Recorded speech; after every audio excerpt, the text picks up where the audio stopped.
from this story. Some say that the Lagos state government is only after Igbo landlords and began trending an old video of Pastor Tunde Bakare where he talked about conspiracy against Igbos.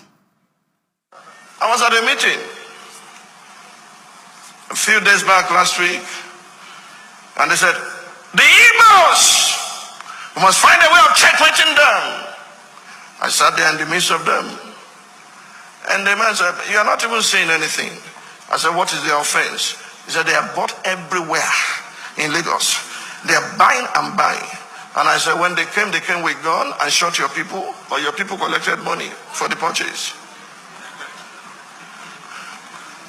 Baba looked at me and said, why are you like this? I said, I'm like that. Did your people sell to them? Who asked you to sell your land? That was the end of the meeting. If you are going to invite me into a meeting where we are going to move the nation forward, don't pitch one tribe or ethnic nation against the other. It's not going to work for those of us who believe that the best of the North and the best of the South must come together to steer the ship of our nation. Do you... Hello, una don't hear them. They were in a meeting. They are having meetings on how to checkmate Igbos. And you wonder what Igbos did to them, why they will be having meeting on how to checkmate Igbos. Oh my God. So some people are busy hustling, trying to make a living, while some are somewhere trying to destroy what the other people are doing to make a living. And not as if what the other people are doing is not legitimate. No, just anyantash, jealousy. Did you hear what he said? He was invited in the meeting. And the idea was on how to checkmate Igbos. These are Igbos who lost out in the civil war, in a war that they want to leave Nigeria. People from Southwest told them, you must not leave, you must remain in Nigeria. Now they came back, they started hustling. Remember, not everyone began the race at the same time. Some began before the others, and they came back. It's like they overtook because they know how to run faster.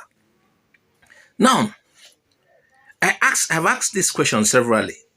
You know, a lot of people come to comment on this, our page, our channel. I say, please, and look at, I brought a register. This is a register. I bought it for this sole purpose. Please, if you have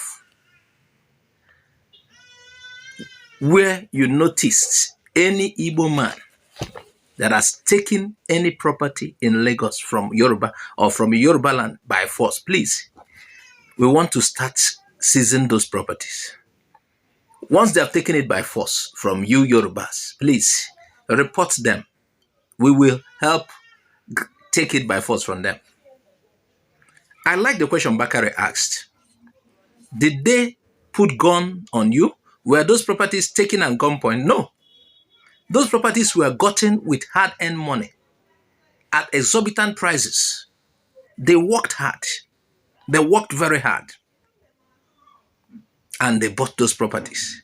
And none of this property is below 1 million naira. They bought those properties. They built on them.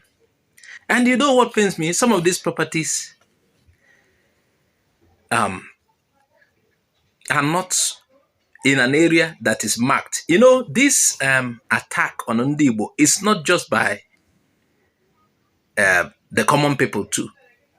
Not just by the common people, but by, it's a state arranged event. Yes. Including the government of that area. Why do you sell at the first place?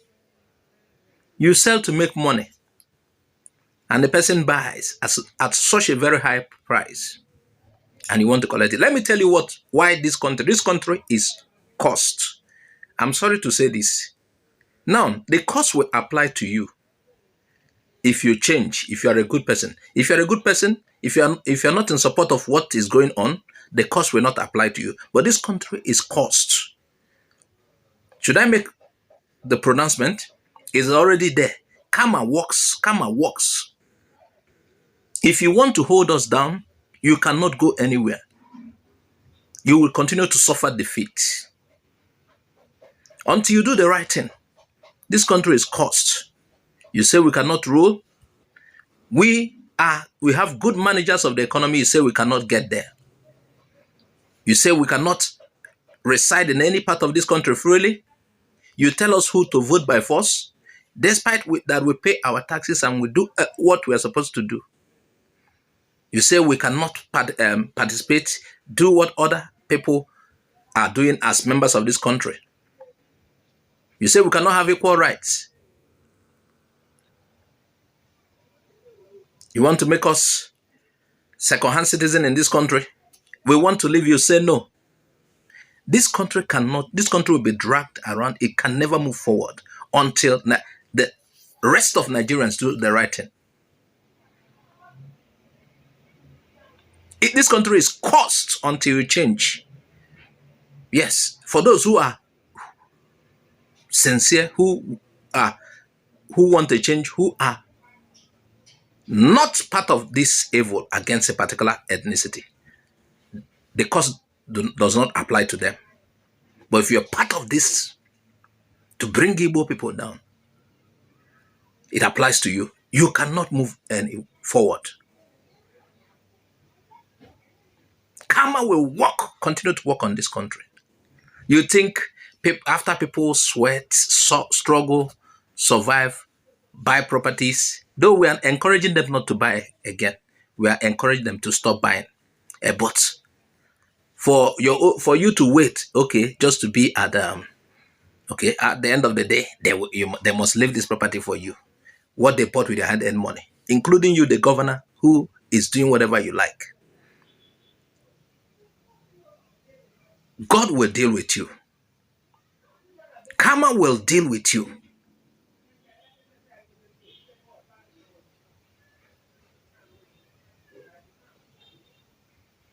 Wait for the consequences. This time around, the consequences are not coming from Igbo people, but nature will handle you. It will continue to happen. You say Igbos cannot enjoy their sweat. You are cursed if you say you cannot enjoy our sweat.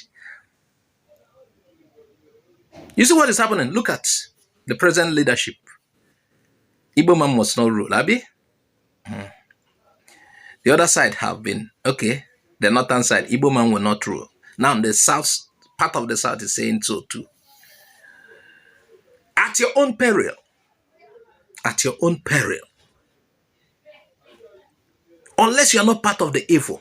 Once you are part of this evil against a particular ethnicity in this country, curse will happen to you. Karma will happen to you. Unless you distance yourself like that pastor.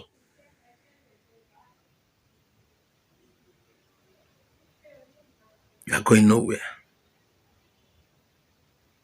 If you continue to destroy Igbo property, there's a way you pay back.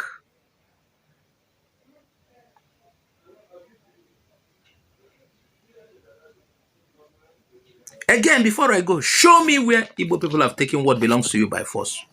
I said this is a book of record. Bring it, we'll record, and we'll look into that. You can't. I know that you can't.